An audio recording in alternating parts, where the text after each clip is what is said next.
2,5 tahun. Dulu ada bedanya, dulu AA dengan sekarang dengan dulu beda. Apa yang berbeda? Kan? Tebak apa yang berbeda?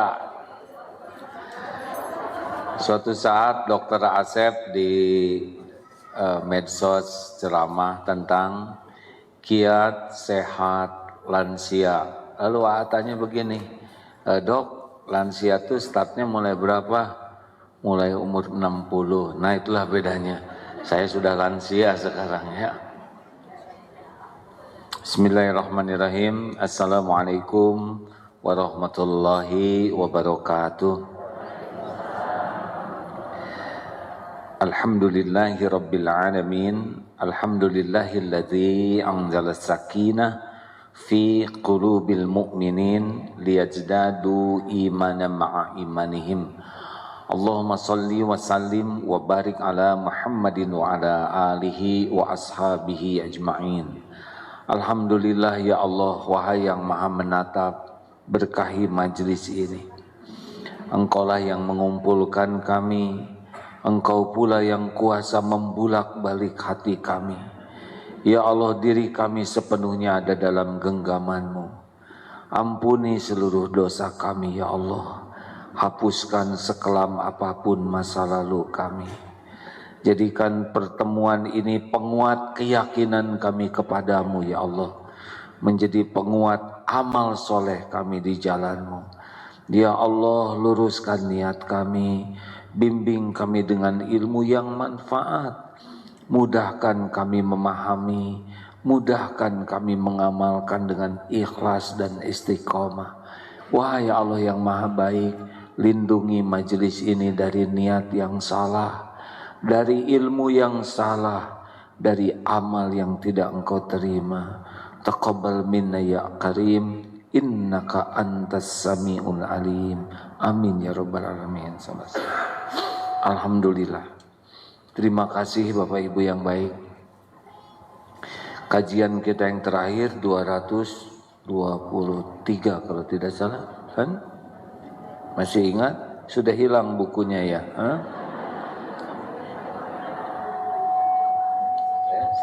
Mana panitianya? Ada yang ingat tidak? 200 yang tentang cinta.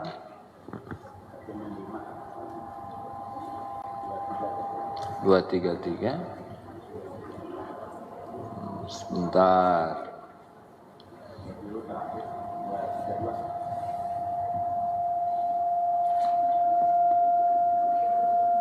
Sekarang 234.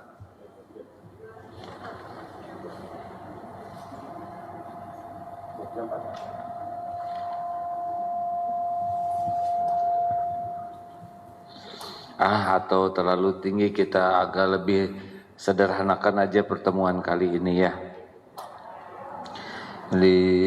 Takut di absen yang nomor 2,5 tahun yang lalu. Udah mah bukunya hilang. Sebagian malah ada yang sudah pulang mungkin jamaah ini ya. Alhamdulillah. Baik, kalau begitu kita membahas tentang judul yang diberikan sementara. Nanti akan ditambahkan hadirin. Ibu bapak, tidak ada kejadian yang kebetulan dan sia-sia. Semua yang terjadi hanya bisa terjadi dengan izin Allah. Biiznillah. Dan setiap yang terjadi pasti ada hikmahnya.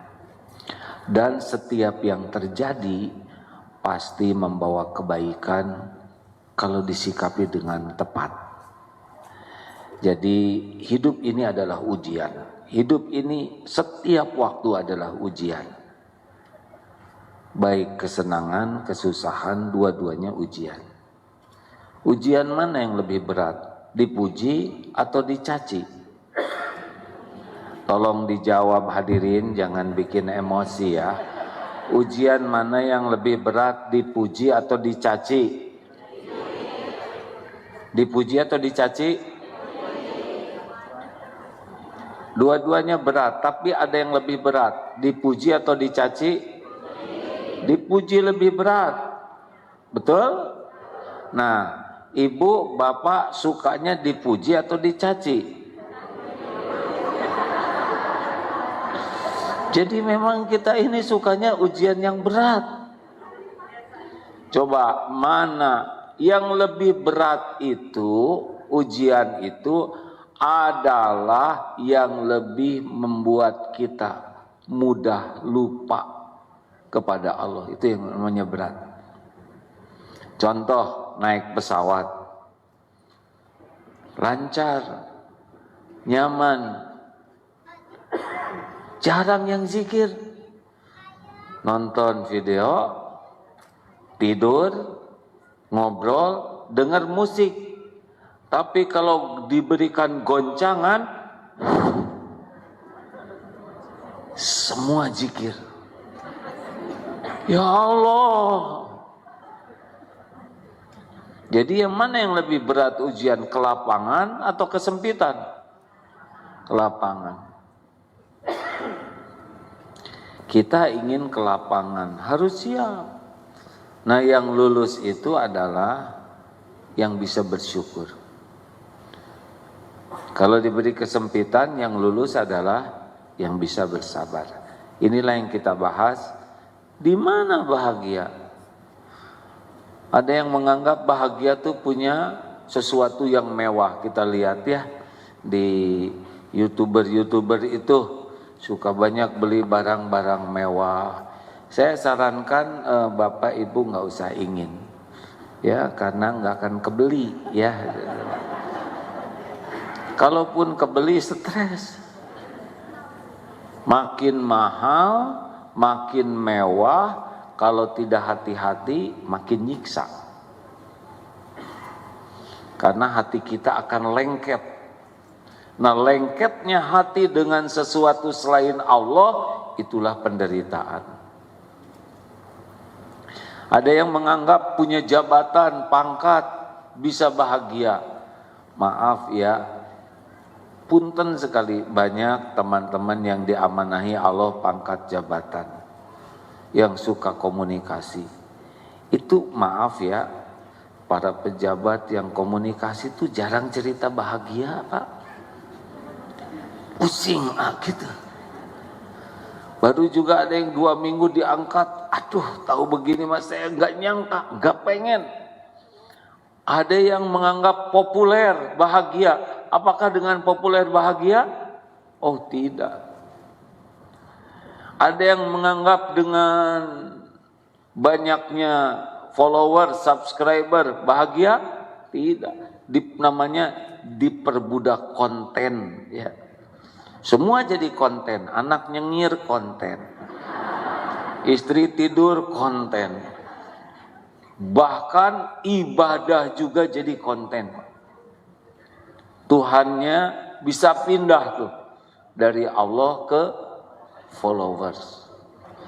Kemarin sedang haji juga tidak sedikit yang sedang tawaf begini terus. Itu kan sama dengan sedang ruku, Allahu Akbar. Itu ibadah, hadirin. Berapa banyak yang hidupnya Tuhannya itu bisa menuhankan followersnya. Lakukan apapun demi likes, demi subscribe, demi komen, ujungnya demi iklan.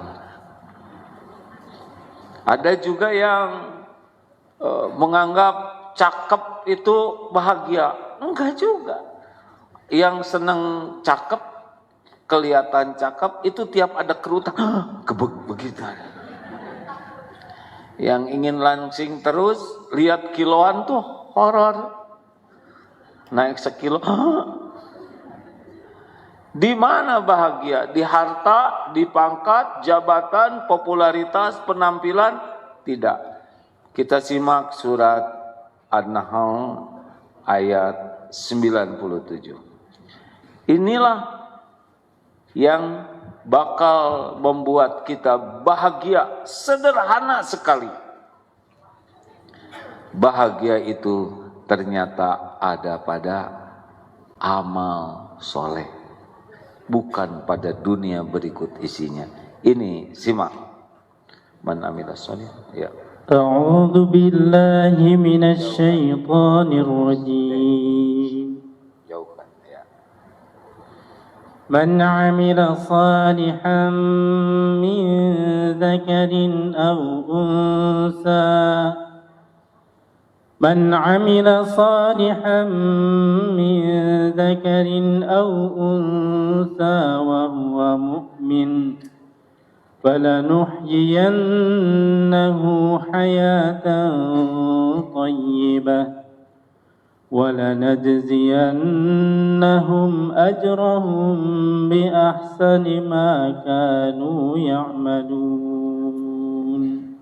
Barang siapa man amila sholihan, barang siapa yang mengerjakan amal soleh, min zakarin au untha, baik laki-laki maupun perempuan, wahwa mukmin, dan dia dalam keadaan beriman,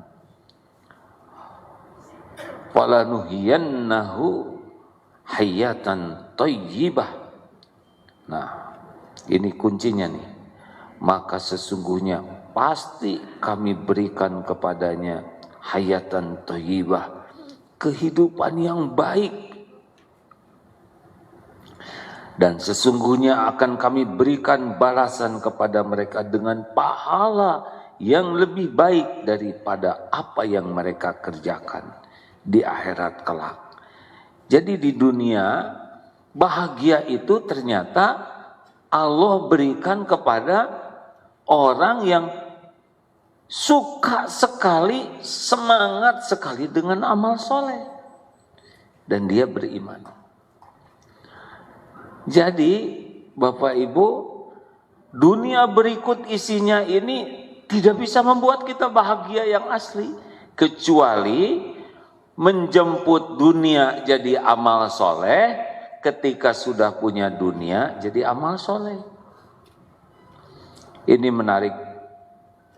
Sekarang kan sedang populer generasi sandwich. Sudah dengar belum? Saya juga baru dengar 3 hari yang lalu ya. Generasi sandwich itu adalah generasi muda yang diapit oleh 2 beban. Kepada orang tua, dia harus menafkahi orang tuanya, karena orang tuanya sudah sepuh, sudah tidak produktif. Jadi sambil kuliah harus membiayai ibu bapaknya. Saat yang sama dia juga harus menyekolahkan adik-adiknya. Bisa terbayang? Dia di tengah, dia harus membiayai kehidupan orang tua dan juga harus menjaga nyekolahkan adik-adiknya. Ini ada beberapa penelitian menarik ini. Para mahasiswa yang meneliti mahasiswa lainnya yang posisinya generasi sandwich ini. Ada yang bahagia, ada yang menderita, tapi ada yang sangat bahagia. Ada yang sangat bahagia, dia kerja sekali sampai dia tidak punya waktu bersosialisasi karena malam hari sepulang kuliah harus kerja, ya membuat kue yang dijual untuk menafkahi, kemudian paginya nyiapkan adiknya sekolah. Ini akhwat ketika ditanya bagaimana hari-hari sibuk begini, apa yang dirasakan? Saya sangat bahagia walaupun badan saya capek. Kenapa bahagia? Karena saya bisa berbakti kepada ibu bapak saya. Dikala yang lain mungkin masih senang main, saya jadi jalan bisa menjadi raja rezeki. Dan saya bahagia karena adik-adik saya bisa sekolah syariatnya lewat tetesan keringat saya. Dia membayangkan amal soleh yang luar biasa, letih hilang. Ada lagi seorang ibu dengan 3 anak yang memiliki kekhususan, difabel. autis yang agak berat. 3, suaminya meninggal. Ketika berdiskusi, ibu dengan kondisi seperti ini, alhamdulillah, wajah, tutur kata, nada sama. Kan suka ada yang tidak cocok ya. Alhamdulillah, alhamdulillah. Ini kurang nyambung. Nah, kenapa beliau bersyukur? Alhamdulillah, saya diberikan kesempatan oleh Allah, dititipi 3 anak yang spesial ini. Saya bersyukur Allah memilih saya untuk bisa mendampingi 3 ciptaannya ini. Mudah-mudahan ini yang jadi bekal amal soleh saya. Nggak beban tuh. Tiap dihina orang, hai ini penggugur dosa saya. Sulit mencari ini dan itu, pasti kesulitan ini jadi pahala. Termasuk ada yang nikah dengan yang lumpuh. Ketika ditanya, kenapa memilih suami yang lumpuh? Ya mudah-mudahan ini jadi amal soleh saya. Mengurus suami yang lumpuh dan Allah mengurus dunia akhirat saya. Begitu. Ada juga nih, ndud, oges, mungkin sekarang sedang menyimak juga. Lumpuh, puluhan tahun berbaring. Kakaknya Teh Isoh lumpuh, adiknya ndud lumpuh. Pertama wafat ibunya, kemudian ayahnya. Tapi tenang saja. Kenapa? Ya mudah-mudahan sakit ini jadi amal soleh saya. Kalau orang lain dapat pahala dari banyak amal, mudah-mudahan saya dapat pahala dari ridho terhadap takdir ini. Jadi maaf hadirin sekalian, bahagia itu tidak jauh. Bahagia itu hanya pada amal soleh. Amal soleh itu syaratnya cuma 2. 1, maksudnya ini nanya hadirin 1.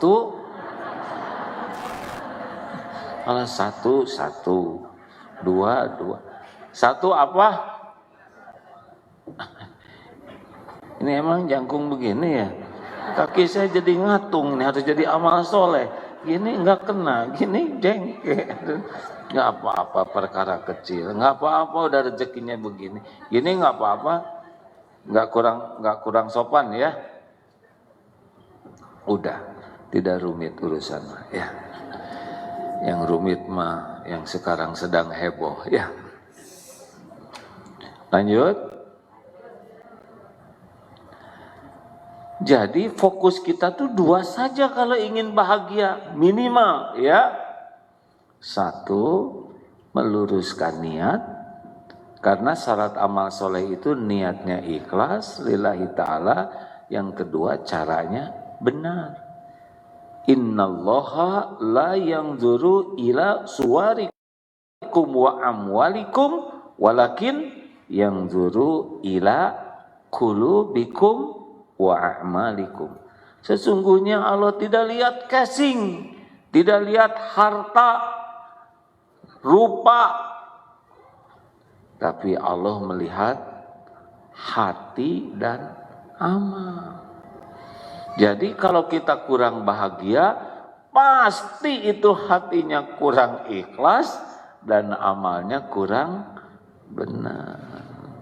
Jadi Allah kan pemilik segala-galanya. Allah mengetahui, Allah Subhanahu wa taala tahu hati kita. Walaqad khalaqnal insana wa na'lamu ma tuwaswisu bihi nafsu. Dan kami menciptakan insan dan kami mengetahui, Allah ya, mengetahui apa yang dibisikkan di dalam hati. Wa asiru qaulakum awijharu bi innahu alimum bidatis sudur. Dan rahasiakanlah kata-katamu atau engkau zaharkan, sesungguhnya Allah tahu isi hati. Surat barusan Al-Mulk ayat 13, surat Ghafir ayat 19. Ya'lamu kha'inatal a'yun wa ma tukhfis sudur. Allah tahu khianat mata dan apa yang disembunyikan di dalam hati. Jadi, Bu, Pak, orang yang menderita adalah orang yang sibuk ingin penilaian orang. Orang yang bahagia adalah orang yang sibuk ingin penilaian Allah. Kalau ingin penilaian orang, kita akan sibuk sekali dengan casing. Kalau ingin penilaian Allah, kita sibuk dua hal tadi, hati dan amal. Apakah kita enggak boleh membagus-bagus casing? Boleh, asal bisa membuat hatinya bersih dan jadi amal, gitu. Casing Allah yang membagikan, bukan pilihan kita. Saya tidak milih ini jadi seperti ini, coklat, tinggi segini, hidung begini, ini bukan pilihan saya. Udah di lauh mahfud, udah ditulis, Agim wajahnya bekal begini, beginilah, kulit begini, tinggi begini, rambut begini, usia sekian uban tumbuh, udah tertulis lah. Nggak ada yang tidak tertulis, daun jatuh saja tertulis, masa saya nggak ada tertulis? Tinggal jadi amal atau tidak. Qadarullahnya casing saya ditakdirkan ya begini, jadi kata orang jadi kiai katanya ya. Beri saya sendiri kurang yakin ini. Kenapa pakai sorban? Karena ada sorban tadi di sana. Ceritanya pakai sorban ini menghormati, hadirin ya. Sekarang saya ke sini pakai kaos sepak bola gitu kan tidak adab ya. Nah, ini casing sudah Allah tetapkan. Enggak nyangka loh, benar-benar saya tidak nyangka. Beda dengan Ustadz Edi mah ya. Ustadz Edi kan kuliahnya nyambung, pesantren terus, pantas beliau jadi kiai betulan. Saya gimana? Tinggal ujiannya, apakah takdir ini bisa membersihkan hati atau jadi ujub, takabur, dengki dan sebagainya, dan bisa jadi amal soleh atau tidak. Itu saja yang bisa bikin bahagia atau tidak. Halo? Makanya selalu harus mewaspadai niat di hati, karena itu kunci bahagia atau tidak.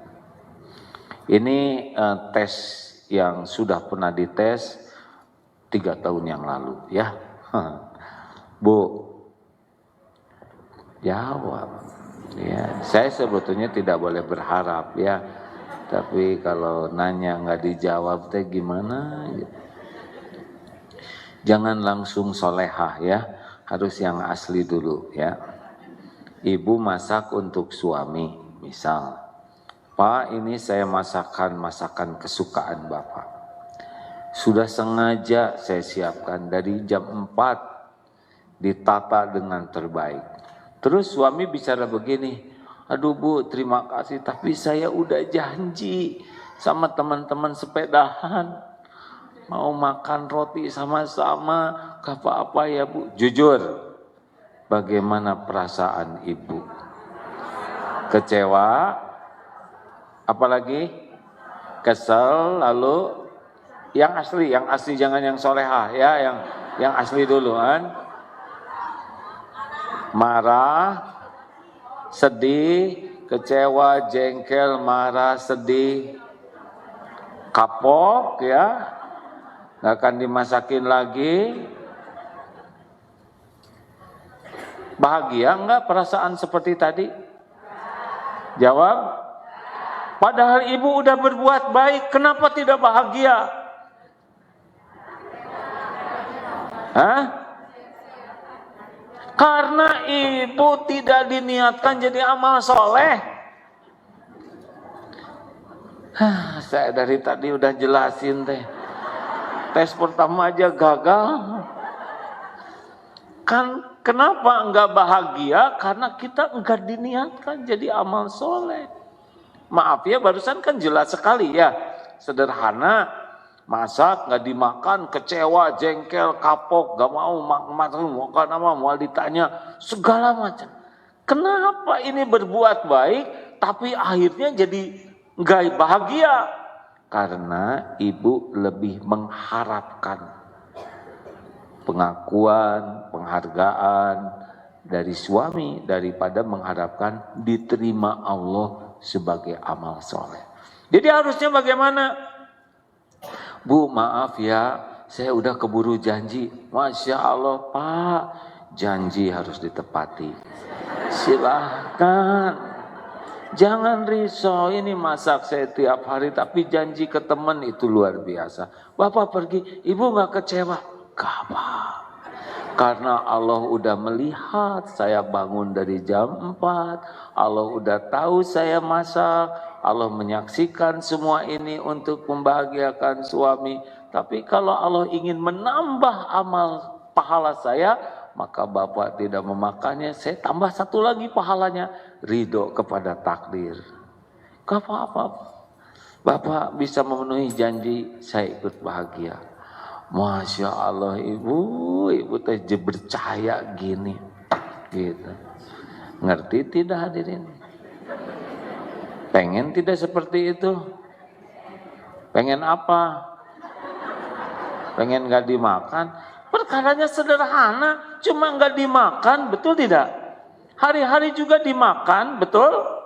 Kenapa ketika Allah akan melipat gandakan pahala, ketika Allah akan melatih keikhlasan, ketika Allah akan memberikan pahala ridho, ketika Allah memberi kesempatan mendukung suami menepati janji, kenapa kehilangan amal soleh? Enggak tiap hari kan begitu? Coba apa tiap hari, Pak saya sudah maaf Bu, hari ini saya sudah janji naik sepeda, besoknya Pak udah siap, maaf Bu saya sudah janji naik sepeda. Mustahil ya kan? Sebulan tiap hari alasannya sama, enggak mungkin. Sesekali saja.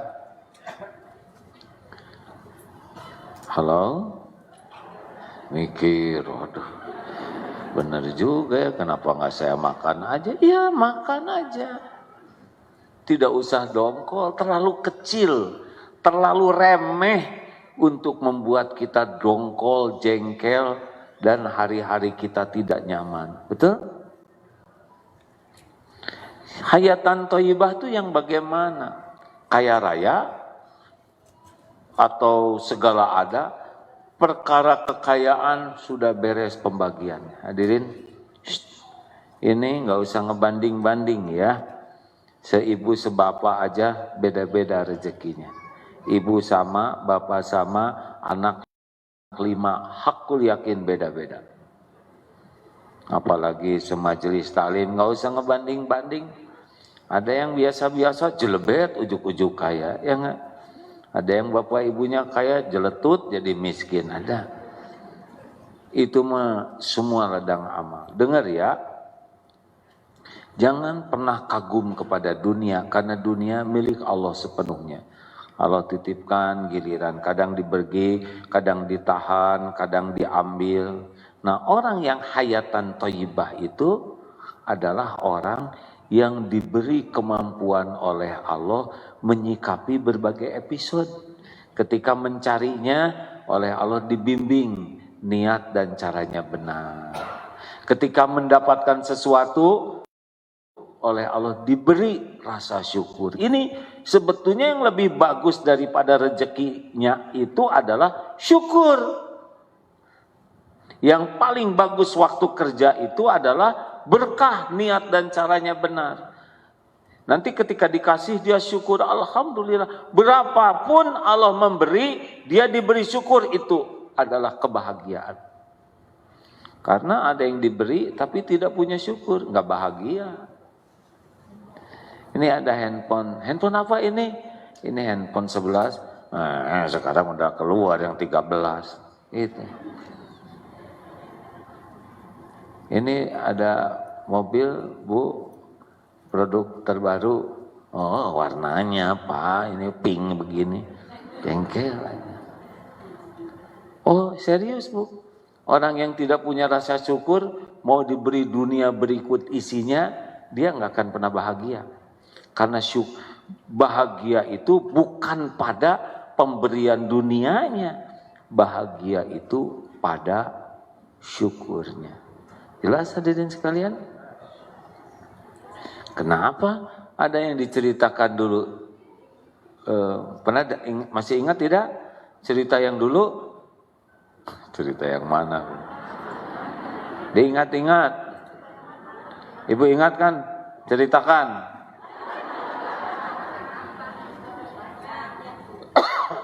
Cerita itu yang raja dengan tukang kebun. Raja ini gelisah terus. Nanya ke penasihatnya, kenapa saya ini tidak bisa tenang hidup saya? Kerajaan segini besar, istana begitu indah dan megah, istri begitu jelita, bala tentara begitu banyak, tapi hati saya kok tidak tenang. Tuh lihat, itu si tukang kebun, hanya tidur di bawah pohon aja nyenyak. Makan diberi sedikit oleh istrinya, dibungkus kelihatan enak. Kenapa kok saya tidak tenang? Oh Paduka, ini adalah masalahnya 100 keping emas. Apa maksudnya? Coba Paduka beri kepada orang itu 100 keping emas. Maaf, 99 Paduka. Masukkan ke kotak, tulis 100. Kasih. Pengen tahu seperti apa tuh orang miskin dikasih emas 99 keping. Masukkan ke kotak, tapi di atasnya ditulis 100. Ini ada dari raja, waduh bahagia luar biasa. Lihat emas segini banyak. Dihitung tuh, wah banyak sekali. 95, 96, 99. Berhenti semua. 99. Ulangi dihitung lagi. Tetap 99 dibongkar, udah itu semua. Sibuk semuanya. Jangan-jangan jatuh di jalan. Sampai pagi jalan ke kerajaan bawa obor, nyari yang 1 keping. Besoknya raja ingin tahu seperti apa orang yang dikasih emas segitu banyaknya. Yang 1 aja nggak pernah lihat. Ketika dilihat itu lagi memleh. Udah kurang tidur, celong. Raja heran, kenapa dia diberi 99 keping emas, kok malah jadi stres begini? Paduka, karena dia sibuk memikirkan yang 1, persis seperti Paduka gitu. Jelas Paduka? Jangan mikirin kerajaan ini Paduka dan Paduki ini. Kita kan lebih sibuk memikirkan yang tidak ada daripada mensyukuri yang ada. Kita kan sibuk menginginkan yang sesuai dengan keinginan kita daripada apa yang terbaik menurut Allah. Hayatan thayyibah itu bukan masalah dunia berikut isinya, tapi masalah bagaimana bisa syukur, bisa ridho dengan apa yang Allah tetapkan, puas dengan ketentuan Allah. Oh itu. Sudah dengar lagi belum cerita yang dulu? Memang berat kalau sekolah 3 tahun nggak ketemu dengan murid ya. Masuk SMP dulu tiba-tiba jadi SMA. Tapi SMA mudah ya, rada kuat daya ingatnya. Halo? Ini ada seorang yang selalu meyakini. Ini seorang, perlu nggak saya ceritakan ini? Kan? Orang yang selalu bersyukur. Pokoknya kalau ada apa-apa selalu ini yang terbaik dari Allah. Yang terbaik adalah apa yang Allah pilih untukmu. Akhirnya suatu saat sang raja ini kisah ya, patah tuh jarinya tuh, potong 1. Bagaimana pendapatmu menteri? Kata menteri, Paduka, ini yang terbaik. Kurang ajar. Rajanya patah jari, kamu mengatakan ini yang terbaik. Ini menteri tidak empati, penjara. Dibawa saja ke penjara sambil jalan. Saya tidak ada niat jelek, ini pasti yang terbaik. Gitu. Namanya juga cerita, ya jangan protes. Kemudian berburulah raja ini dengan kelompok timnya. Alkisah, raja ini terpisah dengan beberapa orang sehingga ditangkap oleh suku primitif yang kanibal, suka mempersembahkan kurban manusia. Waduh, tangkap, rebus, periksa lagi, rebus. Nah, giliran si raja ini pas diperiksa, wih, ini cacat, tidak ada jarinya. Jangan dikorbankan, bisa jadi petaka. Cepat lepaskan. Dilepaskanlah si raja. Barulah ini dia yang terbaik. Baru tahu bahwa patahnya jari itulah yang menyelamatkan dirinya. Sesampainya dia pulang ke kerajaan, tak gimana dulu tersesat, sekarang dia nyampe. Namanya juga cerita hadirnya. Dan saya percaya aja ya, sesampainya di kerajaan, benar itu menteri. Dulu dia mengatakan ini yang terbaik. Dengan perjalanan waktu, benar ini yang terbaik bagi saya. Keluarkan. Hei menteri, terima kasih. Tapi mengapa engkau ketika di penjara tanpa salah, engkau mengatakan ini yang terbaik? Kata menteri itu, jelaslah sudah Paduka. Sebab kalau saya tidak di penjara, saya akan menemani Paduka. Ini memang tingkat tinggi hadirin ya, tidak semua mengerti. Yang apa-apalah hadirin, nggak usah dipaksakan. Ngerti enggak hadirin? Apa coba? Ya kalau si menteri itu tidak di penjara, dia bagian direbus, betul? Karena dia sempurna. Nah, apa artinya? Jangan berburuk sangka dengan kejadian yang tidak cocok. Nah, orang yang hayatan thayyibah itu dibuka hatinya, mengerti hikmah apa yang Allah takdirkan untuk dia. Jadi mau apa aja yang terjadi, ridho hatinya tuh, enggak jengkel, enggak mumet, enggak ribet. Kita kan jengkel tuh karena enggak ridho dengan takdir. Benar? Emangnya siapa yang menggenggam diri kita? Kita itu siapa? Kita itu ciptaan siapa? Kita itu milik siapa? Milik Allah. Kita itu bukan milik kita. Cuman diepisodekan.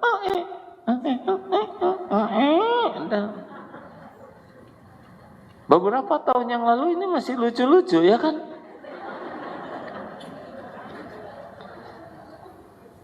Sudah berapa lama pengajian kita ini? Boh, kan? Udah lupa kan? Udah jelas ini masalah usia ya. Kan orang yang sudah tua tuh 3 cirinya. Udah tahu belum? Lupa ya. 1, mudah lupa. Nah yang kedua, yang ketiga, saya lupa.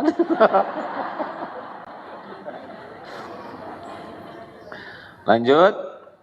Jadi ketika menjemputnya oleh Allah dibimbing. Orang yang bekal bahagia tuh ya ketika ikhtiar itu niatnya benar, caranya benar. Jadi bahagia. Ketika sudah dapat oleh Allah diberikan rasa syukur. Itu bahagia. Ketika sedang oleh Allah dipersempit, dia dibuka hatinya, ridho dengan takdir apapun yang Allah perbuat. Dia nerima, nggak ada komplain. Karena pasti yang Allah lakukan itu yang terbaik kepada hambanya. Walaupun tidak cocok. Sempat dibahas ada yang mau nikah 2 pasang. Nih tolong perhatikan. Bisi ibu bapak ada yang mengalami ini. Ini mau nikah. Ini mau nikah 2 pasang. Udah resmi. Udah sebar undangan. Udah pakai EO. Udah pakai... Iya kan? udah pakai hidangan, udah segala siap, tinggal teng hari haknya, qadarullah, ini batal nikah, ini batal nikah. Dua-duanya, dua pasang. Tapi beda. Yang satu menjerit histeris, tidak terima, gak mungkin. Wah, ngebentur-bentur keningnya ke tembok, ngejerit, ngejenggut, ngerobek. Bapaknya juga marah-marah, ibunya marah-marah. Tapi yang satu lagi sujud syukur, mempelainya, ibunya, bapaknya sujud syukur. Kenapa? Kejadiannya sama, batal nikah, satu sujud syukur, satu histeris. Ayo, kira-kira apa yang menyebabkan seperti ini? Nih, nggak berani jawab, takut kejadian katanya. Gini, jadi yang sujud syukur ini, dia niat dan caranya benar. Ya Allah, sekiranya ini baik, mudahkan. Jodohkan jadi kebaikan dunia, jadikan kebaikan akhirat. Kalau tidak baik, jangan. Hanya Engkaulah yang maha tahu segala awal dan akhir. Ini enggak pakai. Ini sudah kebayangnya. Dan mungkin tingkat luka di hati itu biasanya perih itu karena dosa. Ya, mungkin sebelum nikah tuh pacarannya ya nggak tahu seperti apa, dan Allah pasti menyaksikan kemelekatan hati kepada calonnya itu melampaui kemelekatan hati ke Allah. Kalau ini ke Allah semuanya, kalau ini ke pernikahan rencana dia, tidak ada Allahnya, makanya ketika batal pasti remuk di sini. Jelas hadirin sekalian? Halo? Ya begitulah. Makanya orang yang hayatan thayyibah itu, dia niat mau nikah jadi amal soleh. Kalau enggak jadi ya enggak apa-apa. Tidak harus kok apa yang kita inginkan terjadi semuanya. Benar? Wah, ya berat nih. Takut kejadian. Ya sudah, minta tolong ke Allah supaya jangan kejadian. Sama mau melamar kerja. Ada yang diniatkan, ya Allah saya ingin melamar kerja. Sekiranya pekerjaan ini membuat saya dekat denganmu, membuat hidup saya mendapat rezeki yang halal barokah, manfaat dunia akhirat, terima. Kalau tidak jangan. Enggak diterima, enggak ada sengsaranya. Kenapa enggak sengsara? Padahal kamu udah kesana sini, ya karena Allah mencatat semua jadi amal. Perginya jadi amal, motokopi jadi amal, ongkos jadi amal. Enggak ada yang disia-siakan oleh Allah.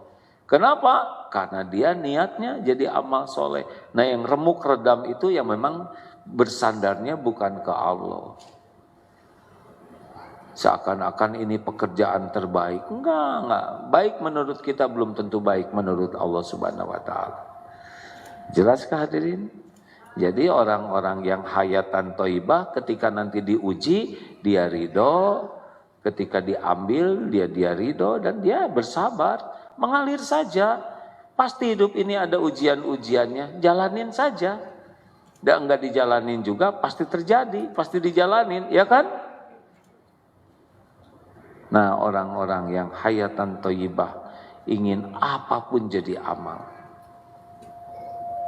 Niatnya harus lurus dan yang kita lakukan benar. Indonesia ini sekarang sedang oleh Allah, kita ini sedang diberikan banyak ilmu lewat kejadian, terutama yang kita simak di media, betul? Ada yang titik-titik, nembak titik-titik, yang matinya titik-titik gitu ya. Ya simak saja. Seperti apa? Bagaimana Allah, ini semua terjadi dengan izin Allah. Apa sih rahasia di balik semua ini? Banyak pelajarannya, benar? Ada juga itu anaknya titik-titik, melakukan titik-titik kepada titik-titik. Ternyata walaupun orang tuanya titik-titik, anaknya bisa koma ya. Oh iya. Tidak jaminan. Oh ujian tuh bisa datang dari mana aja. Oh banyak. Ini ternyata heboh dengan ini. Yang ini sekretarisnya ini banyak. Bapak ingin, jangan. Jangan ingin sekretaris ya. Nggak kuat bayar. Udah ternyata begini, begitu. Nggak usah banyak komentar. Pelajaran apa yang Allah berikan dari semua kejadian ini? Satu misalkan, pelajaran tentang, Rasulullah tuh kan dari awal sebelum jadi nabi diberi gelar Al-Amin. Jadi sebelum memiliki apapun, track record yang paling penting adalah jujur, terpercaya. Rasul tuh ganteng, tapi nggak disebut si ganteng. Pintar, tidak disebut si brilian. Keren, gagah, tidak disebut si perkasa. Tapi disebutnya Al-Amin. Seorang pemuda yang sangat terpercaya. Kalau bicara pasti benar, kalau berjanji pasti ditepati, kalau diberi amanah tidak pernah khianat. Jaminan mutu itu. Baru usia 40 diberikan gelar kenabian, diberi wahyu. Awalnya itu ternyata jujur dulu, dan beliau pun mengisyaratkan alaikum bisidqi, hendaklah kalian jujur, benar. Karena dari jujur yahdi ilal birri, mengantarkan kepada kebaikan-kebaikan. Tolong ini garisnya ya. Jujur dulu baru bisa baik. Dari baik yahdi ilal jannah, mengantarkan kepada sorga. Jadi garisnya orang jadi baik itu adalah dari jujur. Kalau orang tidak jujur, yahdi ilal fujur. Kalau orang kadzib, pendusta, pembohong, mengantarkan kepada kejahatan, keburukan-keburukan, dan fujur yahdi ilan nar, mengantarkan kepada neraka. Makanya maaf ya Bapak Ibu, kalau orang sudah tidak jujur, dia nggak bisa berbuat baik yang asli. Kalaupun berbuat baik, tipu-tipu untuk menyembunyikan ketidakjujurannya. Halo? Jelaskah? Maaf ya, pernah dulu di sebuah acara TV, gimana kalau bangsa ini ingin maju? Awalnya lihat jujur atau enggak. Kalau korupsi masih merajalela, ini negeri masih lama untuk bisa berkahnya. Karena fondasinya jujur. Negara yang kurang iman atau akidahnya tidak sama, tetapi menjunjung kejujuran, itu dunianya diberikan kebaikan oleh Allah. Dunia ya. Halo? Kalau orang tidak jujur, punya apapun pikirannya bagaimana mencari celah untuk tidak jujur. Betul? Kalau dia udah melakukan ketidakjujuran, maka pikirannya bagaimana menyembunyikan supaya tidak terbongkar. Itu lelah sekali hidup seperti itu. Halo? Ini penting. Jadi ya kebayang menderitanya itu. Kan ada playboy cap 2 cula ya. Dia ya gitu suka ngeganggu perempuan. Kenal sama sini ngakunya Ted misalkan. Ini kenal sama ini John, sama Fred.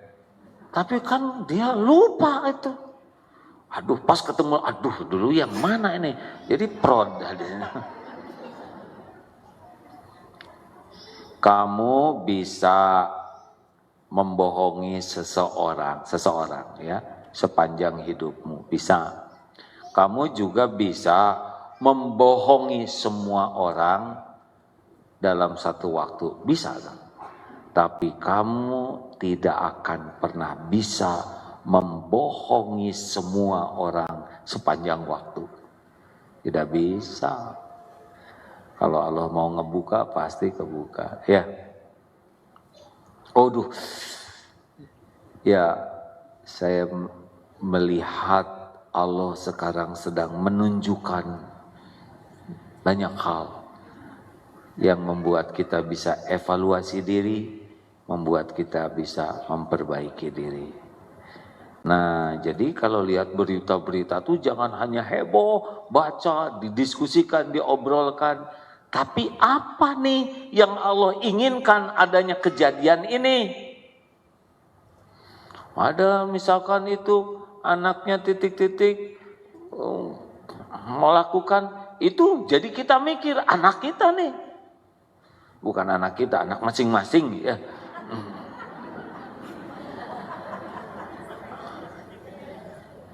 Telah terbongkar itu sedang melakukan titik-titik, dia tertangkap basah karena mencuri ikan. Ya wajar ya, karena kecemplung. Yang ini pejabat tinggi tertangkap tangan korupsi, mudah bagi Allah membuka apapun. Oh, pelajarannya tidak ada yang tersembunyi bagi Allah. Kalau Allah membuka pasti terbuka. Benar? Saya harus banyak tobat supaya tidak dibuka oleh Allah. Jadi berita-berita apapun jadi amal soleh bagi kita. Bukan hanya diobrolkan, kok gini ya si itu begini, rasain lu. Jangan, gak ada gunanya. Lebih baik apa nih? Jadi luar biasa hadirin. Jadi berita-berita yang ada sekarang ini bisa melihat janji-janji Allah. Dan gak ada yang hebat, gak ada yang jago, gak ada yang perkasa, gak ada yang kuasa. Kalau Allah mau buka, langsung kebuka. Tidak ada hebat, jago, itu tidak ada sama sekali. Yang ada cuman ujian saja. Dikasih casing ini, casing itu. Kalau waktunya dibuka, nyungsep. Ya. Jadi kesimpulannya, kalau ingin bahagia menghadapi berita pun, jadikan amal soleh. Ya. Ngedidik anak, amal soleh. Tidak selalu ngedidik anak-anak langsung jadi berbakti. Yang penting mendidik anak itu jadi amal soleh. Pernah dengar Nabi Yakub? Siapa? Nabi Yakub ya. Kenapa jadi Nabi Daud? Nabi Yakub orang tuanya siapa? Orang tua anak-anaknya. Salah satu anaknya bernama Yusuf. Ini Nabi hadirin. Masya Allah, kekasih Allah. Saya kira anak-anak kita nggak ada yang senakal kakaknya Yusuf, ya kan? Waduh, itu nakal sekali. Adiknya dikecemplungin ke sumur. Nipu ibu bapaknya. Tapi lihat seperti apa akhirnya. Ya. Kalau kebaikan, itu akan tetap kebaikan. Makanya kalau bapak ibu diuji anaknya belum soleh, tetap saja terus jadi orang tua yang baik. Benar? Karena tidak harus sekarang sekaligus. Mungkin tahun depan, mungkin ketika sudah ada umur, mungkin ketika kita meninggal nanti semuanya disempurnakan balasannya oleh Allah. Ini bagi yang punya suami, udahlah, jangan terlalu cinta sama suami lah ya. Apalagi model-model ini, maaf ya. Bu, ibu, ini bagi yang ada suami, gak usah terlalu cinta sama suami itu. Cinta boleh, tapi terlalu cinta mau ngapain? Suami itu apa coba? Hah? Suami itu apa? Jauh, lelaki pasti.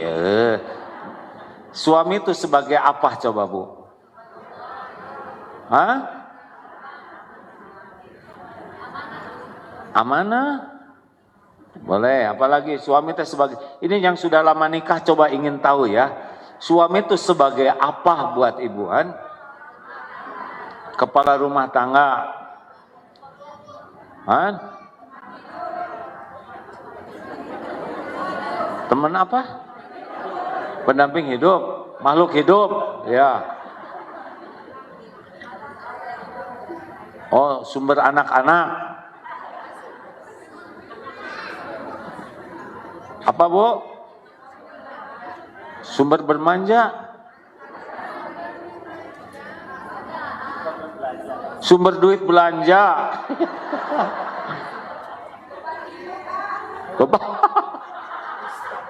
Suami sebagai beban hidup.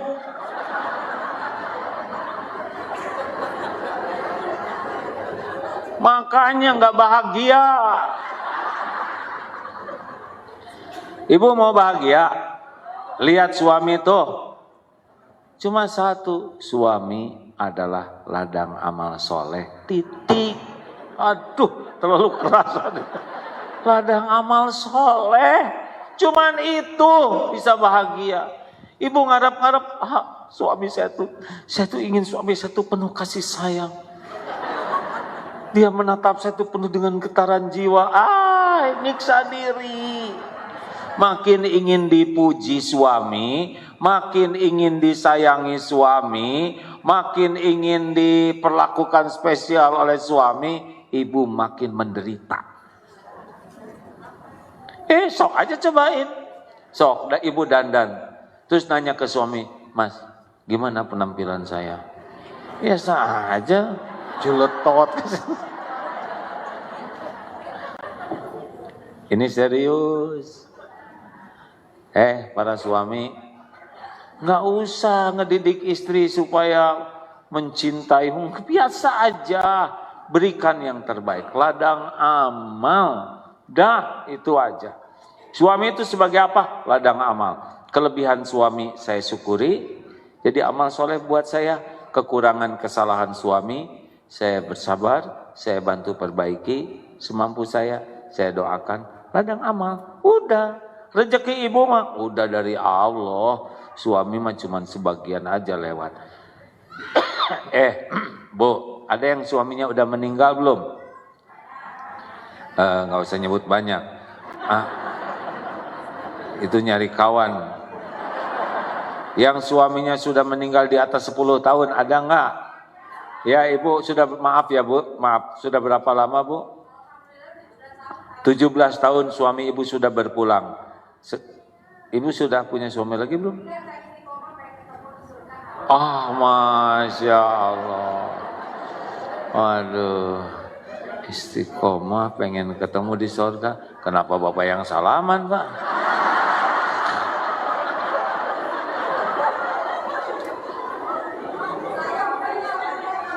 Boleh saya tanya, Bu? Ibu 17 tahun suami sudah wafat. Ibu masih hidup? Masih makan? Rezeki masih ada? Ada. Masih berteduh? Malah nambah? Apa? Berat badan atau apa? Ya. Bu, berarti suami 17 tahun wafat, tapi rezeki masih ada. Bahkan cukup ya. Berarti bukan suami, ibu pemberi rezeki ya? Iya, tuh dengerin ibu-ibu. Jadi bukan suami ibu penjamin rezeki itu. Allah. Walau suami meninggal, tetap Allah. Makanya jangan melihat suami itu, you are my everything. Musyrik ya. You are my husband. Oh segitu. My ladang amal. Gitu. Nanti ada saatnya suami menjengkelkan, ya kan? Itu pahala sabar buat ibu. Ada saatnya suami ngadak-ngadak baik, berarti ada maunya, ya kan? Semuanya ladang amal. Dah, sekarang kita Pak. Sing sabar ya Pak ya. Siapa suami paling bahagia? Suami yang mengurus keluarganya sebagai ladang amal. Kelebihan, kekurangan pasti ada. Jadikan amal soleh saja, ya. Ada yang istrinya jengkelin sekali. Ya, kalau masih kuat dan masih ditakdirkan dampingin oleh Allah, itu pahala berguguran dosa. Asli Pak, tidak ada satupun luka di hati Bapak kecuali Allah tahu. Suami itu yang benar dong. Gak kayak tetangga-tetangga tuh. Udah ganteng-ganteng tetangga tuh, banyak duitnya. Coba Bapak ngaca. Aduh. Terus kita ngaca. Nah,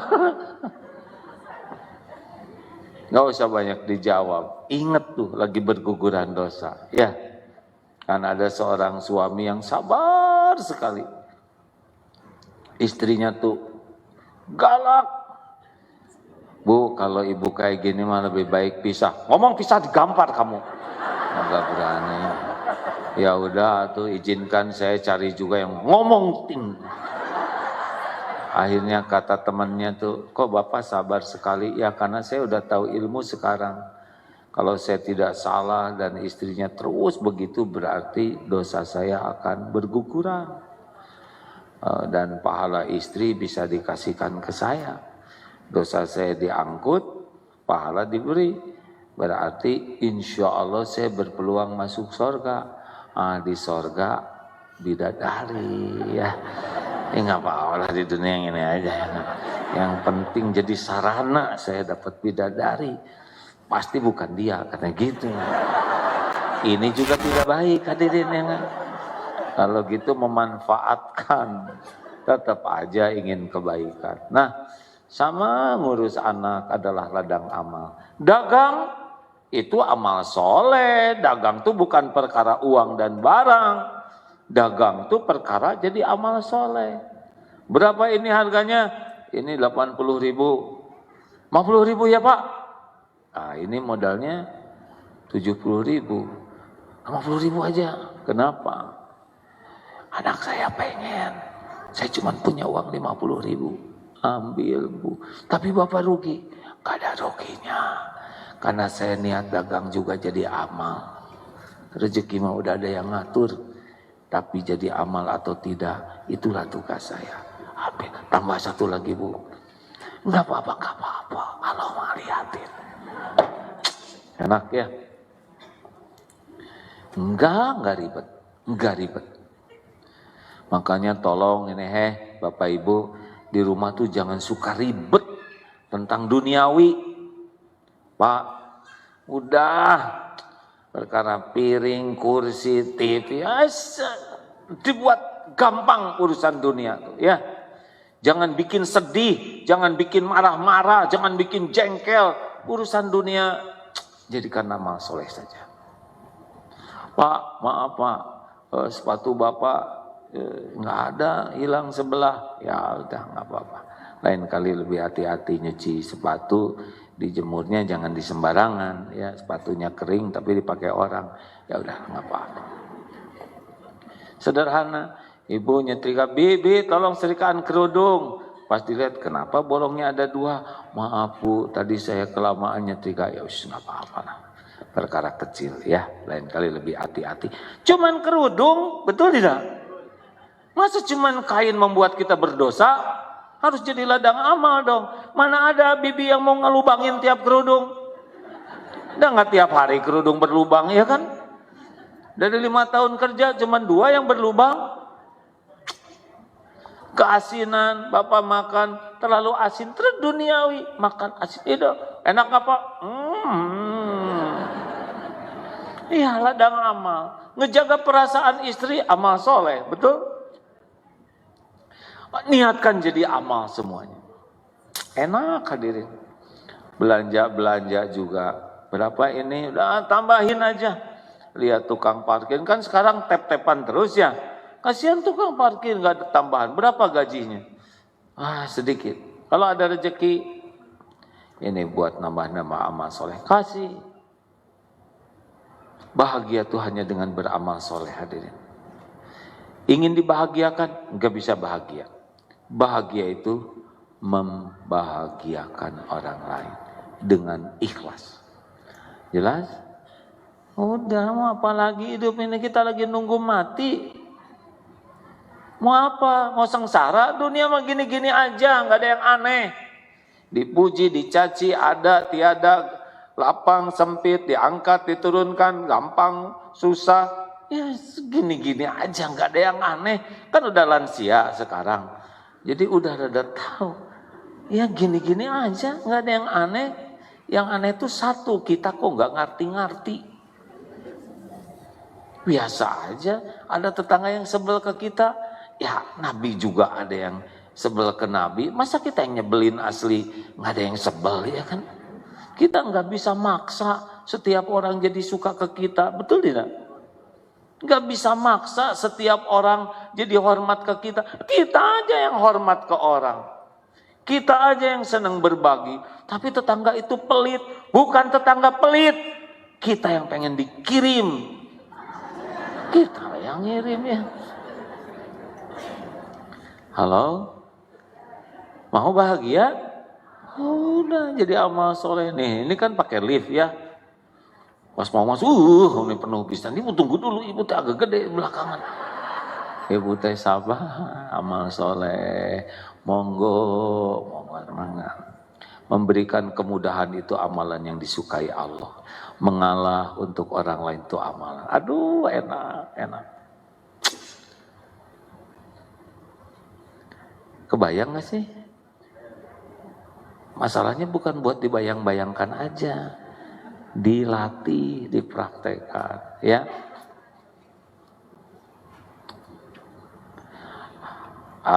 Waktu kemarin mendengar sebuah ceramah tentang seorang murid yang berguru kepada seorang ulama. Syekh, saya mau berguru, kamu bisa sabar?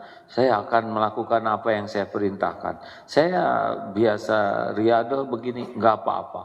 Nah suatu saat syekhnya ini ahli saum. Tapi mau buka waktu itu nggak ada buat buka. Akhirnya saumnya diperpanjang. Ini santri nggak sekuat kiainya. Aduh lapar, lemas.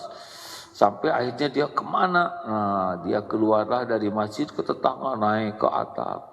Terus lihat ada dari atas, wah ini ada yang sedang ngerebus makanan. Aduh saya lupa makanan itu kentang atau terong ya atau apa namanya. Kemudian dia diam-diam turun. Tapi pas mau makan baru digigit, dia langsung tidak, ini haram. Ini bukan hak saya. Baru nggak jadi ditelan. Dia takut, ya Allah saya tidak mau memakan yang haram. Dibuanglah. Saya takut engkau murka, ampun saya. Dia naik lagi, balik lagi ke masjid. Nah, di masjidnya ternyata ke kiai itu lagi ada tamu. Ibu-ibu. Ternyata ibu-ibu muda ini baru selesai masa idah. Suaminya wafat, jadi meninggal masa idah. Dan minta ke kiai ini dicarikan jodoh. Nah, karena datang santri ini, ya udah, mau kamu nikah sama ini, akhwat ini. Waduh Syekh, saya ini boro-boro menafkahi istri, buat diri sendiri saja saya tidak punya. Saya nggak bisa apa, nggak apa-apa. Nikah nanti kamu akan ada rezekinya. Ini saya punya tabungan nih buat maharnya, kasih saja. Dan perempuannya juga nerima karena ini yang menentukan syekhnya. Akhirnya nikahlah. Sesudah nikah diajaklah ke rumah karena wanita ini punya rumah. Pas masuk ke rumah kaget karena ini rumah yang tadi saya naikin. Pas masuk ke sana, suamiku silakan, saya sudah ini siap masakan. Pas dilihat di masakannya, ini ada yang makan masakan ini.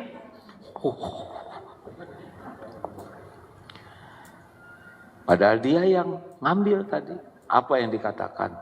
Istriku, sejujurnya saya tadi yang mengambil ke sini. Saya masuk ke rumah ini tanpa izin.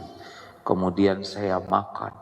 Tapi saya takut kepada Allah. Sadar ini tidak halal. Maka saya buang, tuh buangnya juga masih ada.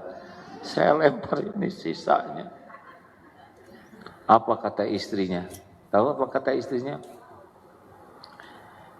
Wahai suamiku, karena engkau takut sekali mengambil sesuatu dengan cara yang haram, maka sekarang Allah memberikan kepadamu, bukan hanya makanan ini jadi halal untukmu, pancinya juga jadi milikmu, rumah ini bahkan aku pun jadi milikmu. Ini luar biasa, hadirin. Halo, ini tingkat tinggi. Bisa dipahami tidak, hadirin? Betapa orang yang diuji oleh Allah berani menjauhi yang haram, Allah menggantinya tuh bukan hanya makanannya sepanci, juga pancinya, rumahnya, bahkan pemilik rumahnya dikasihkan. Udah Pak, nggak usah banyak pikiran. Saya tahu pikiran Bapak. Saya harus datengin rumah yang mana ini? Bapak mending ngelel gitu. Mau saya juga, mau saya muntahkan aja dikit. Tapi Bapak turun ke sana digebukin. Hadirin sekalian, ya segitulah. Ustadz mau menambahkan, silakan. Kesimpulan, latihan apa yang terpenting? Latihan tidak berharap dari makhluk. Ya, udah lakukan yang terbaik. Allah Maha melihat cukup. Tidak usah orang lain harus tahu, enggak. Mau dilihat, mau nggak dilihat, nggak ada masalah. Allah pasti lihat. Mau terima kasih atau tidak, nggak ada masalah. Allah pasti mensyukuri. Orangnya balas budi atau tidak, nggak penting bagi kita. Ya, nggak usah diingat-ingat, nggak usah disebut-sebut. Udah puas. Allah pasti melihat. Allah pasti menyaksikan. Allah pasti punya balasan. Hal jazaul ihsan illal ihsan. Tiada balasan bagi kebaikan kecuali kebaikan. Dan kalau sudah ada nggak enak di hati, segera tobat. Karena boleh jadi kita melakukan sesuatu yang Allah tidak suka. Alarmnya adalah hati kita dibuat tidak nyaman. Ciri dosa itu dua. Satu, gelisah. Dua, takut ketahuan orang. Gitu. Niatkan sekarang jadi amal soleh. Kesini amal soleh, ya kan? Kesini ongkosnya mahal, amal soleh. Uangnya juga milik Allah. Ini liftnya sedikit, kami harus nunggu lift, amal soleh. Nunggunya sabar, ya kan? Tapi kami pegel, berbaring. Gak usah rewel, ya kan? Hidup ini pilihan, benar? Niatkan jadi amal soleh, kita nggak ada ruginya. Man amala solihan min dzakarin aw unsa.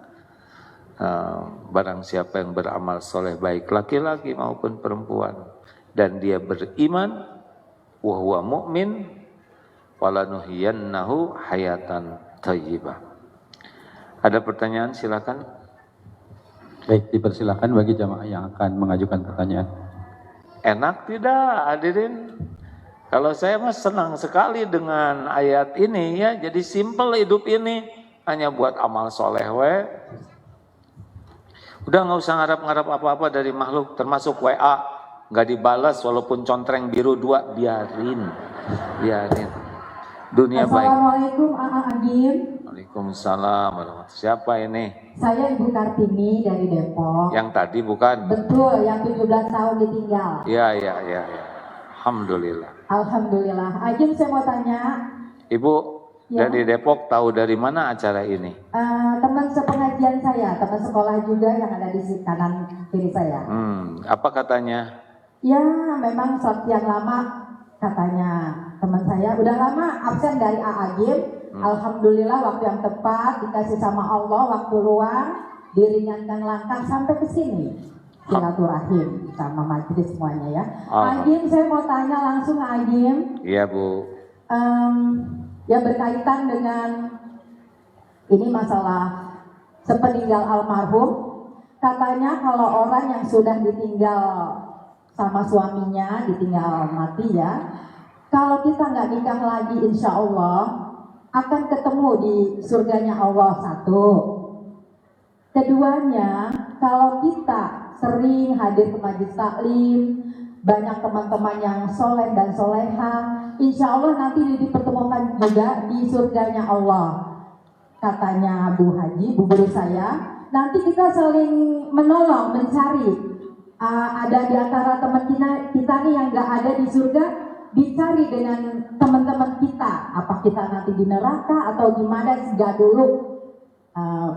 Gitu, Agim, pertanyaan saya, apakah iya betul seperti itu? Kalau memang nanti saya ketemu dengan almarhum suami, alhamdulillah istiqomah saya. Assalamualaikum warahmatullahi wabarakatuh. Waalaikumsalam warahmatullahi wabarakatuh. Oh iya Bu, nanti akan ketemu dengan pasangannya yang selevel kesolehannya nanti ya Bu ya. Jadi dua-duanya harus ke surga kalau bisa ya, supaya ketemu. Gimana suaminya meninggal terus nanti ada jodoh lagi, terus meninggal ada jodoh lagi. Yang mana nanti di akhirat?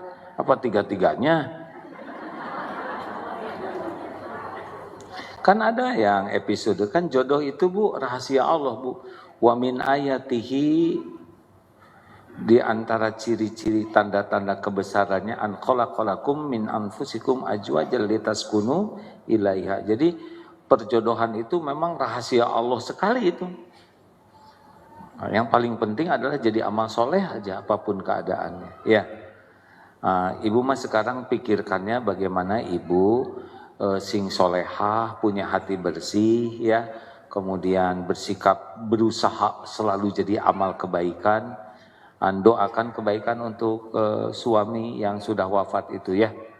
Dah itu aja ya. Nanti kalau Ibu ke surga cari Agim ya, cari di mana ya, nanti lapor ke Allah, ya Allah dulu pernah ceramah tapi nggak kelihatan nih. Iya Bu, beneran. Beratan ceramah daripada duduk itu, ini nggak ngomong-ngomong dari tadi ya nggak.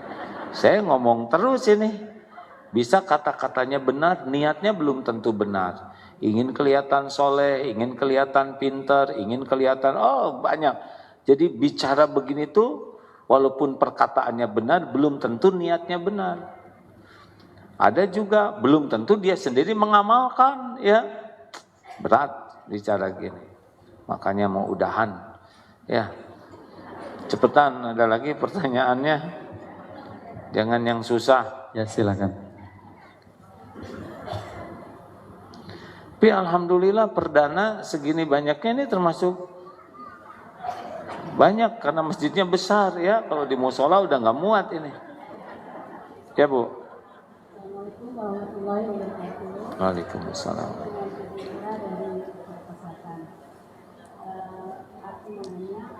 Lebih dekat. Supaya kita, sikap kita selalu istiqomah dan selalu ditanamkan dalam diri kita bahwa setiap kejadian yang terjadi pada kita, baik atau buruk, itu adalah yang terbaik buat kita, dan itu pasti yang terbaik dari Allah. Nah, caranya ya Bu ya, dengar. Bu,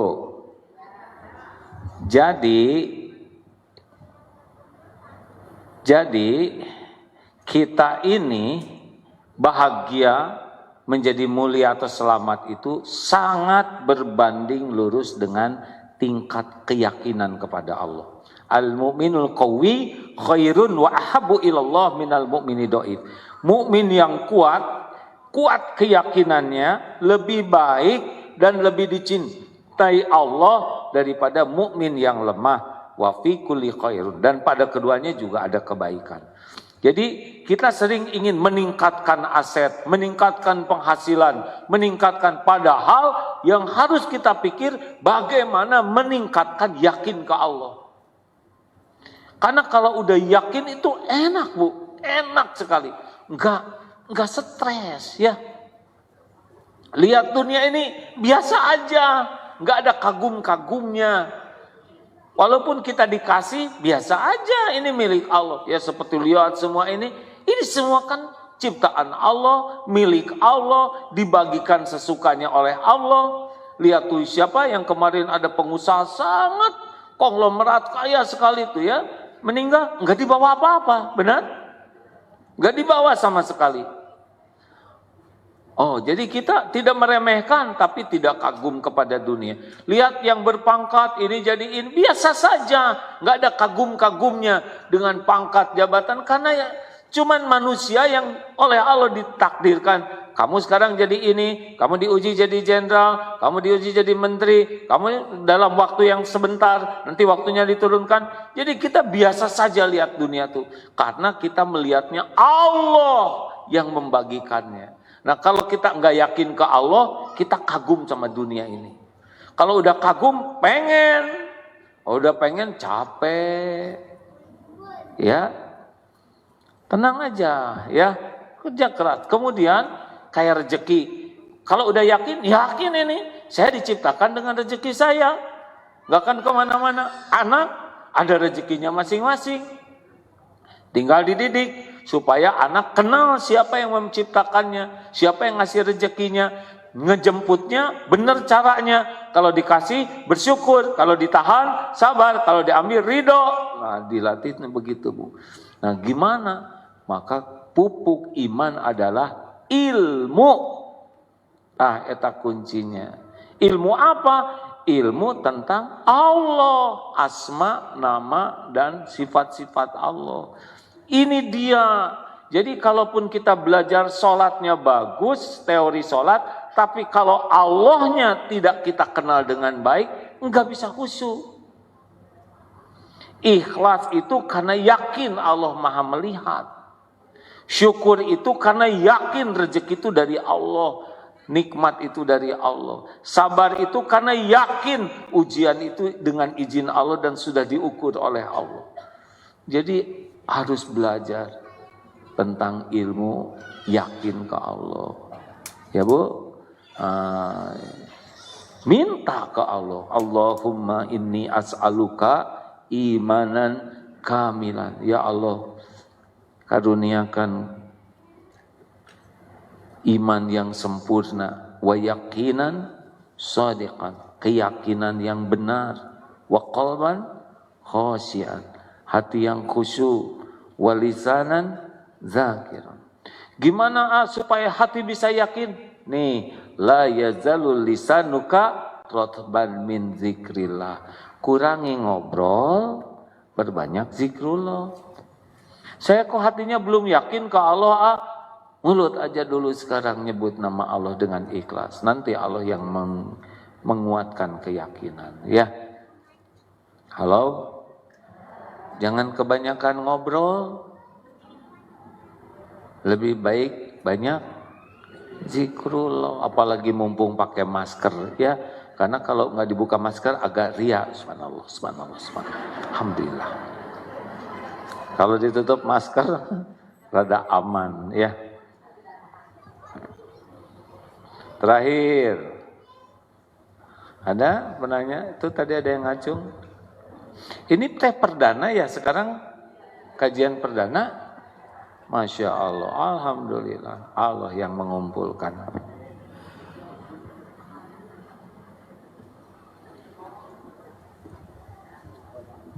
Assalamualaikum warahmatullahi wabarakatuh. Alhamdulillah, ada kajian lagi, udah kangen banget ini mau ikut kajian. Saya dapat dari teman ada hari ini.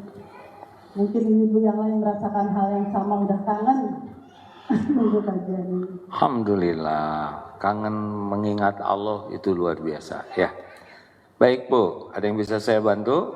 Ini saya mau tanya, misalnya kita udah berusaha semaksimal mungkin berbuat seikhlas sebaik mungkin untuk ada suatu kejadian, tapi masih disalahkan aja gitu ya. Itu bagaimana menyikapinya? Ya, itulah. Udah? Sudah belum? Udah. Ya udah. Kalau gitu giliran saya, ya. Emang ini dunia kayak gini, ujian kita udah. Kan ada yang seksi bagian disalahkan terus, ya. Ada tuh yang punya atasan teh semuanya salah aja, nggak pernah bisa lihat ada yang baiknya. Ada juga yang suaminya teh bagian nyalahin aja istrinya tuh. Sama ada yang juga sebaliknya, ya. Ada yang suaminya teh salah, nyengir, jangan nyengir Pak, nggak pantas. Senyum kok kayak tongki, salah Gimana kalau kita disalahkan terus? Ya kita perbaiki diri saja terus. PDLT, perbaiki diri, lakukan yang terbaik. Ya, terus aja. Ini ada yang sensitif sekali. Dari bangun tidur, penguap jangan kayak gitu. Kayak Kudanil, tutup. Tinggal tutup. Mau makan, mau ke kamar mandi, irit air Pak. Siap. Mau tutup lagi itu bekas kopinya, jangan berantakan, dirapikan mejanya. Siap. Kan ada yang siap-siap aja, yang penting dilakukan Pak. Insya Allah. Bapak teh ngerti atau enggak sih? Insya Allah paham. Udah berapa kali ngomong kayak gitu? Udah senyum ingat amal soleh ya. Dicatat semuanya Bu oleh Allah. Semua pedihnya di hati.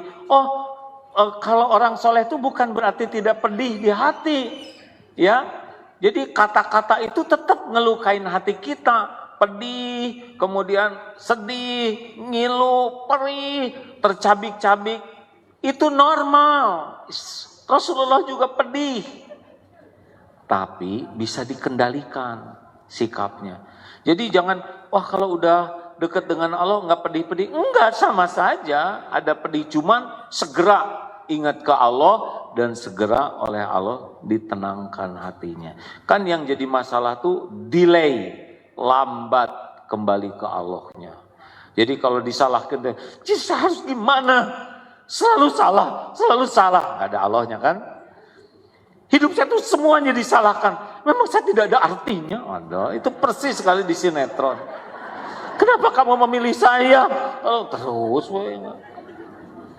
masa selama sekian puluh tahun berumah tangga saya tidak berarti sama sekali. Saya bagai sampah. Ada apa-apaan. Biasa ya enggak? Senyum. Ya Allah. Engkau tahu yang sesungguhnya. Buat apa kamu rajin pengajian? Ngaji kayak makan obat sehari 3 kali. Yang berubah cuma seragamnya, kerudungnya. Yang meningkat cuma cicilan. Udah dengerin aja. Hindari perdebatan. Aku jamin istana di pinggiran sorga yang menghindari atau menjauhi perdebatan walaupun dia benar. Ingat rumah di pinggir sorga. Daripada bertengkar capek, nggak ada ujungnya ya. Kenapa kita harus tidak berdebat walau kita benar? Karena kalau orang sedang emosi tidak lagi nyari kebenaran. Walaupun kita benar tetap nggak diterima. Tugas kita adalah bukan berdebat, tapi meredakan kemarahan dengan tidak berdebat. Ya, nanti kalau udah reda, baru kita bicara baik-baik. Kalau lagi marah mah nggak ada gunanya, mending diam aja. Rasulullah juga gitu. Siti Aisyah cemburu, bayangin Pak, piring dengan isinya ditumpahkan, pecah tuh. Coba. Gimana kalau di kita nih, istri ngebanting piring di depan suami. Kalau tidak hati-hati, suami ngebanting istri, ya kan? Rasulullah tidak tuh, jatuh, pungutin. Itu istrinya ngebanting piring, dipunguti. Karena Rasulullah mengerti. Aisyah sedang cemburu. Ya lebih baik diberesin aja piring. Ibumu sedang cemburu, katanya gitu. Begitu ya, hidup meladang amal semua. Bu, udah PDLT. Tahu PDLT apa Bu? Perbaiki diri, lakukan yang terbaik lillahi ta'ala. Udah, jadikan amal soleh saja. Tidak mungkin hidup ini selalu sesuai dengan keinginan kita. Enggak lah. Yang penting menjadi amal soleh apapun yang terjadi. Ya. Diberi bersyukur, tidak diberi sabar, diambil ridho. Ya ngalir saja hidup ini. pasti ujian terus. Ini pulang dari sini ujian. Ada yang udah lama-lama di sini, buang angin, udah pakai kentut ya udah keluar, mau gimana ini? Coba kalau saya nggak kentut, nggak mungkin kan udah. Ya itu tuh bau sekali, berarti udah kesedot, diam aja. Udah nggak bisa dipulangin, ya kan? Kenapa harus ribet? Kan? Mau dikasih amalan tidak? Jangan bertengkar, ya. Mengalah aja. Kalau saya mengalah terus, nanti gimana dia ngelunjak? Enggak lah. Kalau mengalahnya dengan sikap niat dan benar, nanti Allah akan menolong kita. Yang ngebulak balik hati itu Allah, bukan jagonya berdebat.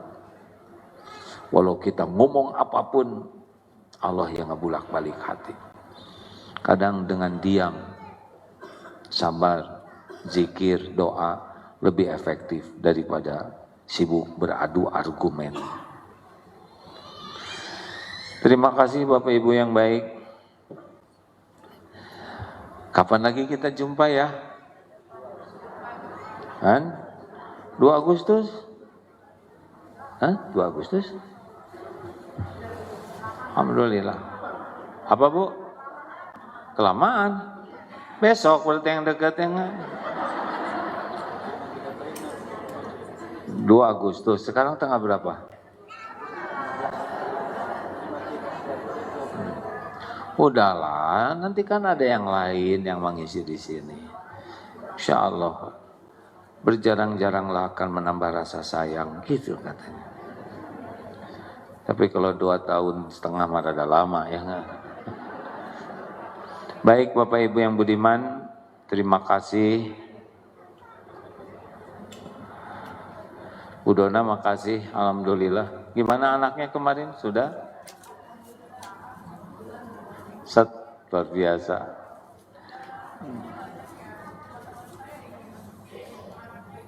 Darul Tauhid. Tuh pakai itu Bu Dona. Kemarin Pak Latif dengan Bu Dona ke Darul Tauhid. Kemudian anaknya pesantren sebulan ya. Banyak perubahan Masya Allah. Saya senang sekali 1 bulan anak saya diberikan di sana, diperbaiki tajwidnya, terus kemudian sudah mulai masuk ke surat Al-Baqarah. Masya Allah.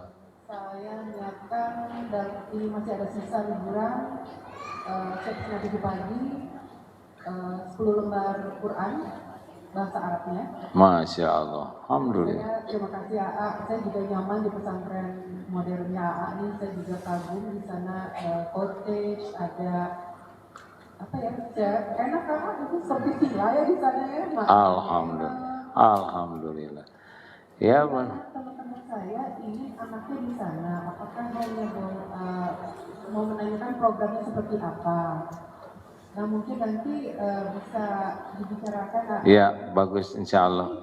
Ibu-ibu juga mau, kalau ibu-ibu juga boleh kan 3 hari di sana? Boleh Bu, boleh Bu, boleh. Jadi bikin paket aja. Maunya apa, pelajaran apa. Ada yang mau pelajaran waris, ada yang perlu pelajaran jenazah, ada yang mau fikir dasar gitu. Boleh kan di sana ada cottage yang kayu itu, ada guest house ya, ada juga hotelnya di sana, Cinnamon Syariah itu ya. Pokoknya keluar dari pesantren, sekolahnya AA, kiri makanan, kanan makanan. Iya, memang akan berat itu ya kiloannya ya. Terus bisa berkuda juga di sana. Nyoba juga kuda, alhamdulillah. Seperti banyak yang belum tahu AA pesantren di sana seperti apa. Jadi kebetulan saya dipersilakan untuk bicara di sini. Saya juga sekalian ingin memberitahu kepada semua yang hadir di sini. Siapa tahu ingin menunjukkan anaknya sekolah Di Darul Tauhid. Walaupun hanya sebentar, sebulan itu sangat bermakna. Ya, terima kasih Bu Dona. Ya, alhamdulillah. Jadi ibu-ibu di sana tuh programnya mulai dari yang penitipan bayi ada sampai ke program masa keemasan 45 tahun ke atas. Ada yang 40 hari, ada yang seminggu, ada yang sebulan. Apalagi kalau biasanya dari luar negeri itu grupnya ini anak-anak yang di luar negeri ingin liburannya di Indonesia, itu ngegrup nanti dari berbagai negara, kan harus pakai bahasa Inggris juga yang mengajarinnya. Tapi saya lihat ibu-ibu ini cocok di pesantren kan ini ya, ini masa apa ya, ini masa keruwetan ini ada. Boleh 3 hari gitu ya. Bu Dana kan nggak naik ke atas ya. Udah ke tempat AA belum ya? Nanti ada satu lagi di atas namanya Eko Pesantren 2. Oh, amazing di sana ya. Bisa camping, bisa ibu-ibu bisa panen. Alhamdulillah kami berkebun di sana. Ibu bisa memetik sepuasnya dan memakan sepuasnya free. Yang ditanamnya cabai, Bu, cengek. Dijamin 2 juga kapok. Alhamdulillah. Baik kawan-kawan, bagi yang akan bersedekah, mudah-mudahan sedekah ini sebagai tanda syukur dari pertemuan kita ini. Mari kita bacakan Fatihah, ayat kursi, Al-Ikhlas, Al-Falaq, An-Nas sambil menjelang duhur. Silakan bersedekah. Al-Fatihah. A'udzu billahi minasyaitonir rajim. Bismillahirrahmanirrahim. Alhamdulillahi rabbil alamin. Ar-Rahmanir Rahim. Maliki yaumiddin. إياك نعبد وإياك نستعين اهدنا الصراط المستقيم صراط الذين أنعمت عليهم غير المغضوب عليهم ولا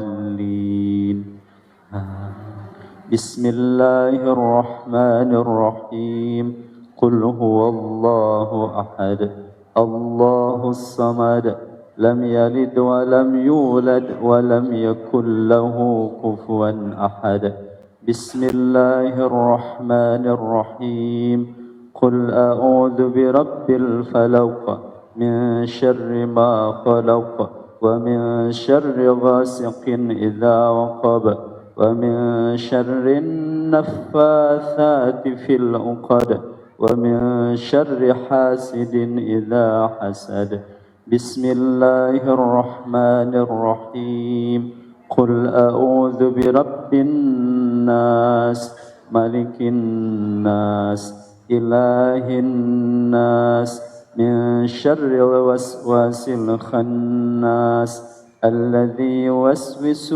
في صدور الناس من الجنة والناس اللهم صل على سيدنا محمد وعلى آله وأصحابه أجمعين الحمد لله رب العالمين اللهم إنا نسألك بأنك لك الحمد لا إله إلا أنت وحدك لا شريك له يا حنان يا منان بديع السماوات والأرض الجلال والإكرام. Duhai Allah yang maha baik, berkahi majlis ini ya Rabb. Ya Allah, ampuni sebanyak apapun dosa kami. Hapuskan sekelam apapun, sehitam apapun masa lalu kami. Allahumma gfir lana wali walidina warhamhum kama rabbawna shighara. Ampuni dan sayangi orang tua kami ya Allah. Bahagiakan, berkahi sisa usianya. Karuniakan akhir hayat husnul khotimah.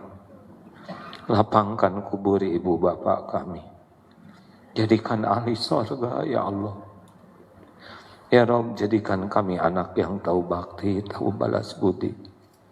Rabbana hablana min azwajina wa dzurriyyatina qurrata a'yun waj'alna lil muttaqina imama. Ya Allah, karuniakan kepada kami keluarga sakinah, rumah tangga yang penuh berkah. Jadikan kami menjadi orang tua yang amanah. Titipkan kepada kami keturunan yang soleh, solehah. Muliakan akhlaknya ya Allah. Indahkan budi pekertinya.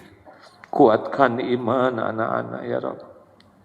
Lindungi dari perbuatan durhaka. Lindungi dari apapun yang Engkau haramkan. Jadikan penyejuk hati kami ya Allah. Hafizoh yang ikhlas istiqomah. Ya Allah, jadikan umur yang tersisa ini benar-benar merasakan nikmatnya yakin padamu. Allahumma inna nas'aluka imanan kamilan wa yaqinan sadiqan wa qalban khashi'an wa lisanan zakiran. Allahumma inna nas'aluka taubatan nasuha wa taubatan qoblal maut, wa rahmatan indal maut, wa maghfiratan ba'dal maut. Allahumma hawin alaina fi sakaratil maut. Allahumma inna nas'aluka husnal khatimah wa na'udzubika min su'il khatimah. Ya Allah, cintai jamaah ini ya Rabb. Berikan kelapangan bagi yang sedang dihimpit masalah dan kesulitan ya Fatah. Berikan kecukupan dengan rezeki yang halal barokah bagi yang kekurangan, bagi yang dihimpit hutang ya Allah. Berikan pendamping terbaik bagi yang menantikannya. Karuniakan keturunan bagi yang mendambakannya. Sembuhkan jamaah yang sedang sakit ya Syafi. Ya Allah, berikan jalan keluar yang maslahat bagi dunia akhirat. Lindungi dari segala urusan yang jadi fitnah dunia wal akhirat. Ya Allah, karuniakan kepada kami qalbun salim, hati yang bening, hati yang ikhlas, yang selalu bersyukur padamu, yang ridho dengan segala ketentuanmu, yang indah dengan kesabaran ketika ujian harus dijalani. Ya Allah, undang jamaah ini ke Baitullah. Jadikan haji, hajah mabrur, mabrurah. Jamu ya Allah, sempurnakan keislaman kami. Allahumma ighfir lil mu'minina wal mu'minat wal muslimina wal muslimat al ahya'i minhum wal amwat. Ya Allah, jadikan saat ini saat ijabah doa. Engkau maha dekat, maha mendengar. Kabulkan doa kami ya Karim. Amin ya Rabbal Alamin. Doalah hadirin masing-masing. Amin ya Allah. Ya Rabb, kabulkan ya Allah. Engkau maha mendengar, maha mengabulkan. Ya Mujib, kabulkan ya Allah. Ya Dzal Jalali wal Ikram. Ya Rabbus samawati wal ardh wa Rabbul arsyil karim. Ya Allah, kabulkan doa kami ya Karim. Taqabbal minna ya Karim. Rabbana taqabbal minna innaka antas samiul alim wa tub alaina innaka antat tawwabur rahim. Ya Allah, tunjukkan yang hak itu nyata kebenarannya ya Rabb, dan mampukan kami menapakinya. Tunjukkan yang batil itu nyata kebatilannya ya Allah, mampukan kami menjauhi dan memperbaikinya. Rabbana atina fid dunya hasanah wa fil akhirati hasanah wa qina adzabannar. Subhana rabbika.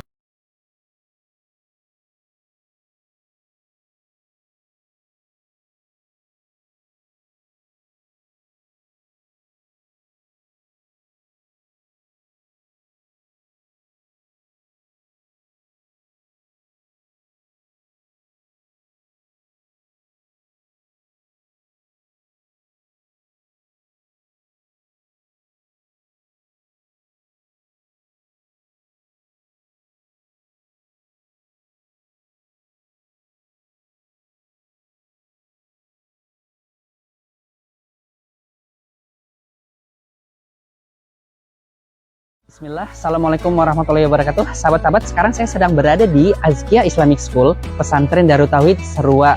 Tepatnya berada di Kelurahan Serua Indah, Ciputat, Tangerang Selatan. Di lahan wakaf seluas kurang lebih 10 meter persegi ini, ada kurang lebih 300 santri yang mondok di sini. Nah, di pondok ini sekarang sedang berlangsung pembangunan masjid yang sebelumnya adalah perluasan dari masjid yang ada. Jadi ini adalah renovasi dari masjid yang sudah ada. Progresnya sekarang sudah mencapai 75%. Seperti apa sih kondisi terbarunya? Yuk kita lihat sama-sama. Di sini tampak ada area perluasan sholat, dan di sana juga ada aula serbaguna. Jadi ini peruntukan lantai dasar ya untuk aula serbaguna, dan ini sementara digunakan untuk area perluasan sholat. Sahabat-sahabat, sekarang kita berada di ruang utama area sholat Masjid Al-Hadi ini. Nah, ini nanti akan jadi ruang area mihrab. Di sini tempat imamnya sholat, dan lantai 2-nya itu untuk ahwat. Jadi ini untuk area ruang utama sholatnya. Mohon doanya dari Bapak Ibu semua, mudah-mudahan diberikan kemudahan dan kelancaran dalam proses pembangunan ini. Bagi Bapak Ibu yang ingin bersedekah atau berwakaf, bisa ke nomor rekening di bawah ini atau hubungi nomor yang ada di bawah ini, silahkan. Dan bisa juga Bapak Ibu semua menyebarkan informasi ini kepada kerabat, anitolan, saudara. Semoga ini menjadi jalan kebaikan buat kita semua. Mandalla ala khairin falahu mislu ajri fa'ilihi. Siapa yang menunjukkan jalan kebaikan, maka dia akan mendapatkan pahala seperti orang yang berbuat kebaikan tersebut tanpa mengurangi pahalanya. Demikian, terima kasih, semoga bermanfaat. Assalamualaikum warahmatullahi wabarakatuh.